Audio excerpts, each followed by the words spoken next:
This is your spiritual game plan, and I'm your host, Cheri Fletcher. Change.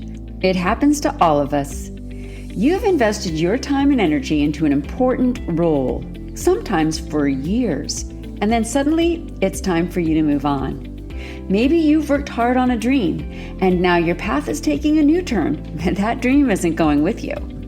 Perhaps you've raised your kids and they've moved on, but now your empty nest is filled with parent care.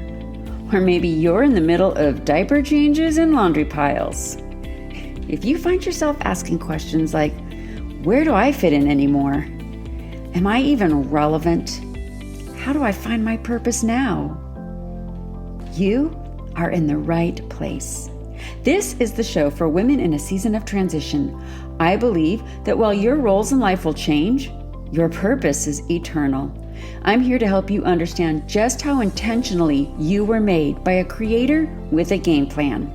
Through interviews and inspirational guests, we will discover ways to help you unlock the purpose God placed in you, develop a game plan for your life calling, and embrace the intentional masterpiece you were created to be.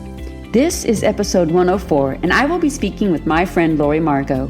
Lori is a speaker and writer who loves to share about finding the surprising presence of God in the hard things of life. She understands firsthand that life can catch us off guard when those hard times come our way, and we don't always see where God is through all of it. Lori has been able to find peace among the pieces by learning how to track God as she looks for Him during those uncertain times.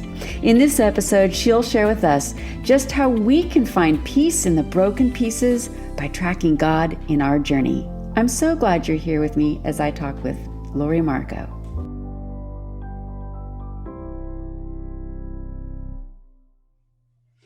Hi, you guys. I'm so excited today to get to introduce you to my friend, Lori Margo. Lori and I met because we both signed up for a program on platform and branding. And since then, our friendship has grown. And right now, Lori and I are in a mastermind together. So Lori, thank you so much for taking the time to talk with us today. Yeah, thank you for asking. I love spending some time with you and sharing about what God's doing in my life. Yes, and Lori, you have such an inspirational view on life, and I would love for you, before we get started, share a little bit about your family, where you're from, and the message that you know God has placed in your heart. Well, I live in Santa Cruz County near the beaches, and I'm married and have 3 kids, 2 girls and a boy, ages 24, 20, and 13, with the boy right in the middle, and he loves that, of course.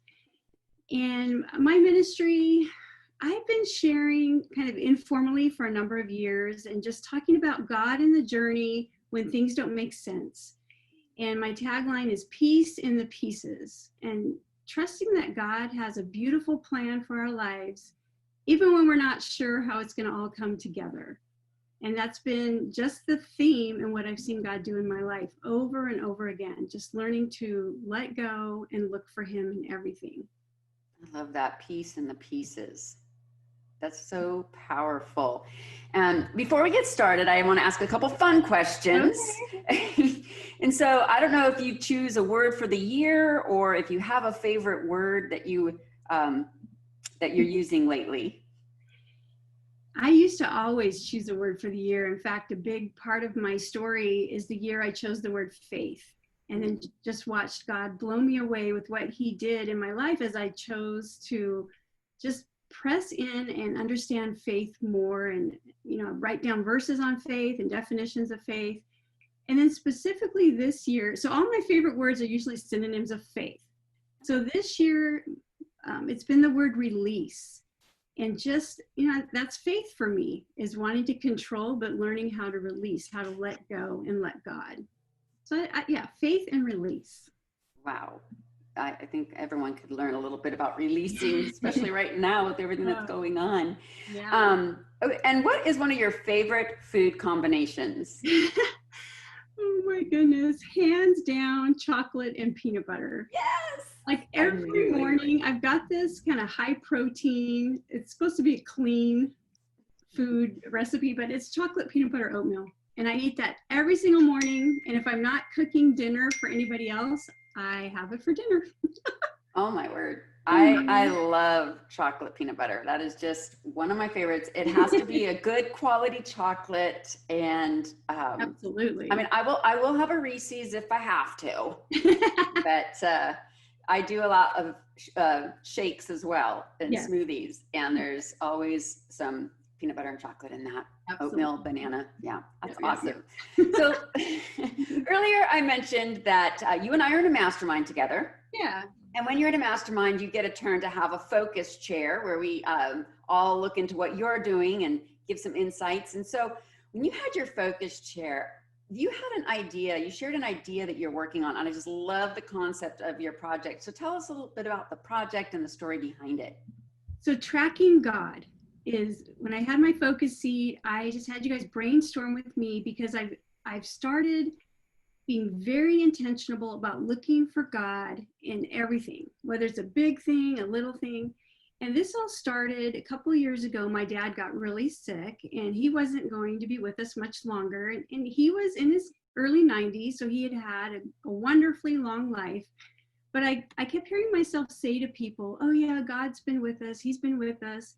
And all of a sudden I thought, this is really hard. Has God really been with us? Or am I just giving that Christian pat answer that, oh, yeah, God's with us? And so I just thought I would test God on that. And in my journal, I wrote down on the top, tracking God, in my dad's life and what was going on. And by the time it was all said and done, I had written down 33 ways that I knew, for me personally, I had seen God in this journey. So it wasn't just my pat answer anymore. It was, no, I can say God was with us, down to these little bitty details that were very intimate between me and God. And so I've been developing that. Currently I have a little cancer diagnosis going on. And so I have another page in my journal. I just wrote tracking God through cancer. And I'm just saying, God, if I have to go through this, you're coming with me, and I'm going to take moments to write down where I see you in this. And again, it comes back to what I said about faith. I'm always looking, how can I activate my faith? How can I let God know I'm looking for him? And that, as I pressed into that more, the basis in the Bible for me for tracking God comes from the story of Hagar in Genesis 16. She's been sent away, or she runs away because she's so mistreated in that chapter. And she ends up by a spring in the desert. And then, the angel of the Lord appears to her and starts speaking to her and encouraging her, and even speaks a blessing of future descendants. And, kind of revives her faith in her moment and tells her to go back. And I read she's the only one in the Bible who personally names God, and she calls him El Roy. I have seen the one who has seen me. So I write that all over my journal, and then I even twist it a little bit where, God, I know you see me, but this is my way when I'm tracking you of telling God that I see you. You see me, but my form of worship to you through this hard time is to tell you I see you in this, and I'm going to track you in it as a way of just glorifying who you are. That is so beautiful. That is so beautiful. Yeah. Wait, so you're working on a project then that you'll be able to, like a group on Facebook, or what is the project that you want to bring people into with you on this journey? Well, I've just started to be very intentional, because I've done a few Facebook Lives and people have really responded, and it kind of surprised me just that there's that need out there, show me your journey, help me do this for myself. So probably the end of summer, I'm going to do a 5-day challenge and just invite people to learn more about what God's shown me with tracking God, and just work together with me on that.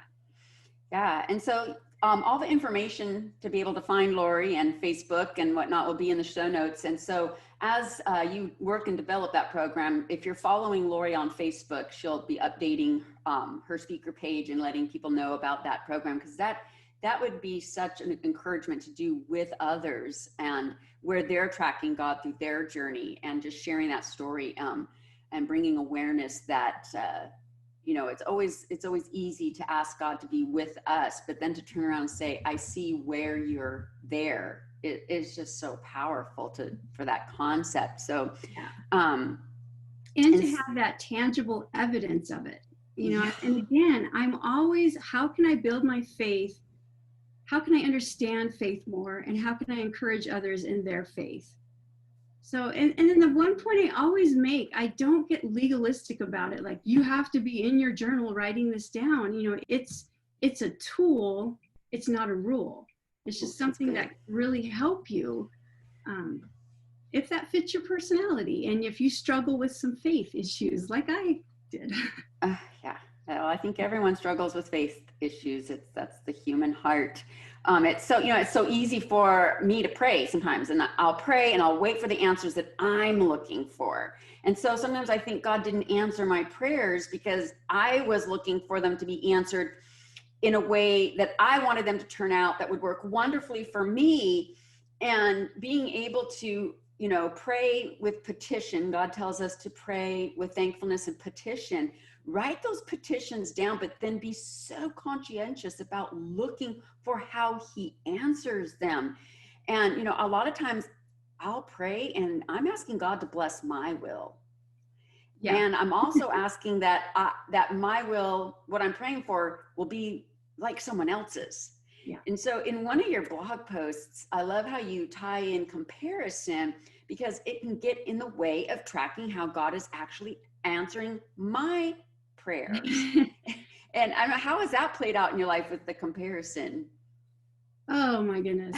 Well, and just something you said just sparked, I want to share this. This is another theme in my life that I have learned to release what I think I want or need. And I just pray, God, I want what you want more than I want what I want. And more than that, I want you. And that's just become, he's the reward of our faith, not getting all these things answered. So keeping our eyes on Jesus, staying in our lane and getting more of him, that's the reward. Not just look what she's doing. You and I are around some really high achieving, fast moving women. Yeah. And they encourage us, but sometimes I know I can feel left behind, and why am I not able to do that or this? And so another thing I began this spring, and this comes from Jennifer Kennedy Dean's book, Live a Praying Life. And she'll just go through different ways to pray scripture, and she's really encouraging. But she talked about Psalm 25, verses 4-5. And that starts off with, show me your ways, O Lord. And it goes into teach me and guide me. And the last line is, for my hope is in you all day long. So I began praying that line, show me your ways, O Lord. And the first week I focused on the word show, just show. And again, it's me tracking God. I'm looking for you. But the one that impacted me so much, the next week I prayed, show me your ways, O Lord. Show me, what is your plan for my life? Help me keep my eyes on you. This is our relationship that I want to protect. And yeah, I struggle with insecurity, like off the charts. So if I'm not intentional about praying and asking God each day, help me stay in my lane with you, God, in the way you created me to be. Show me your ways. So yeah, yeah. Yeah, that is so powerful. And I think, you mentioned dealing with insecurities, and everyone does, but when you're looking for God and how he's answering your prayers and tracking your things, I think that can help with our insecurities, because a lot of times my insecurity is when I'm comparing myself to someone else, and I'm looking at how they did it, and I'm thinking there's no way I could do that. You know what? There probably isn't, and I shouldn't try and waste my time. Right. But when I share my conviction, when what I'm convicted about, I have all the confidence. I'm very confident in what I'm sharing with someone, because it's a conviction God has placed in my heart. And so when I'm feeling insecure, I sometimes have to ask myself, like, what am I relying on here? My own ability, because I'm trying to copy someone, because then I'm insecure. but, or am I needing to switch my focus to, you know, where Yeah. God has convicted me, and being able to track that and see where God has answered prayer is such a powerful, powerful tool. You and I have been reading a book together called Suffering is Never for Nothing. And that's such a good book by Elisabeth Elliot. And in her book, she talks about a Saxon legend that is inscribed in a parsonage in England. And in it, she says, to help with stress and anxiety and have formula for peace, very simple, do the next thing. And I had overheard you saying that in some of our discussions, might have been in the mastermind, but how has that phrase, do the next thing, helped you with where you're at? Oh, it all goes back to faith. And for me, another definition that I have written everywhere is faith is taking the next step. And sometimes we don't, with faith, okay, I always use the word, take the next step where God seems to be leading, because it's not, I don't hear this audible voice, go here, go there, but I just keep stepping toward where he seems to be pointing me, and he'll either redirect me or keep me going on the next step. You know, and I want to trust God's plan for my life. And more importantly, can he trust me with that plan? And if I keep stepping, he will direct me. He is faithful. He is trustworthy. And he's proven that over and over again. And if I need to track God to have that actual proof, you know, for my personality, that's working for me. When I have those doubts of taking that next step, I can pull out a journal and just see God has never failed me. Even when I thought he didn't care, and this, you know, there's some things I prayed for over a decade. And then all of a sudden, all this beautiful plan came together that I had no idea how God was working those pieces. So again, that piece in the pieces, that has to do with faith and mindset. And, you know, how am I going to allow myself to think when it doesn't make sense? Just keep stepping toward him, more of him. I love that. So as we wrap up our time today, there's a couple more questions I want to cover. I wanted you to share a concept that you were talking about of where we are focused and what follows that. Are you talking about just current times with all that's going on? Yeah. Yeah. Again, coming back to show me your ways. I'm around a lot of friends and even my own family. There are a lot of trigger points. And so we've tried to have these discussions, and pretty soon everyone's upset, or, you know, we're starting to alienate one another. I don't want to live like that. And, you know, I was focusing on, why can't they see what I'm saying? And even with my own husband, you know, like, what are you saying? But it comes back to show me your ways. And Lord, you've called me to love you and to love others. And I'm not in charge of changing anybody. My job is to love and to pray and to keep seeking God for my life and let that flow out to others. So again, show me your ways, God. Yeah. Walk with me in everything. What are we focused on? And a lot of times what we're focused on is what's going to follow. And so when we're focused on things we can't change and things that are happening, you know, we've got anxiety, we've got stress. But when we focus on God, show me, I feel like sometimes I have more peace, because I can control my responses and my reactions. And so focusing on. I had a friend this week, Jan Unfried, who said to me, Ephesians 6, you know, put on the full armor of God. I can't put that on anybody else. I can only dress myself for battle.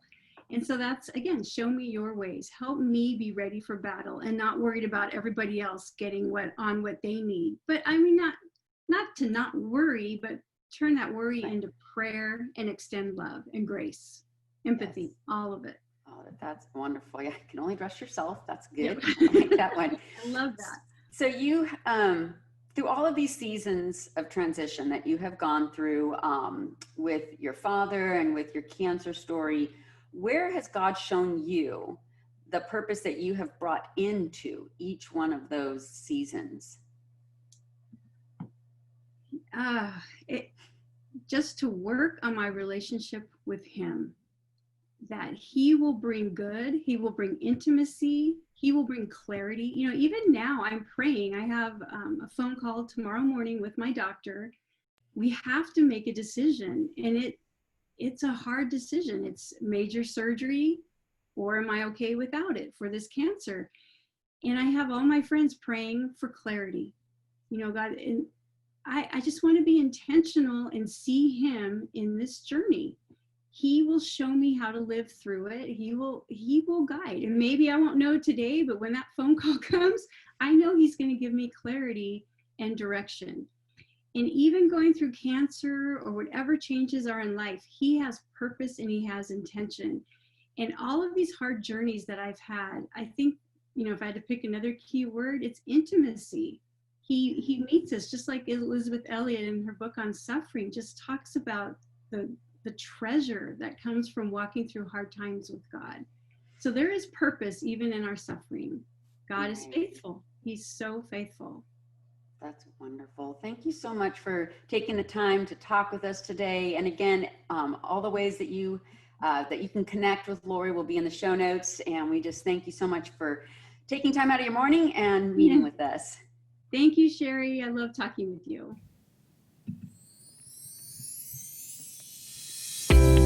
I hope you enjoyed episode 104 with my friend Lori Margo.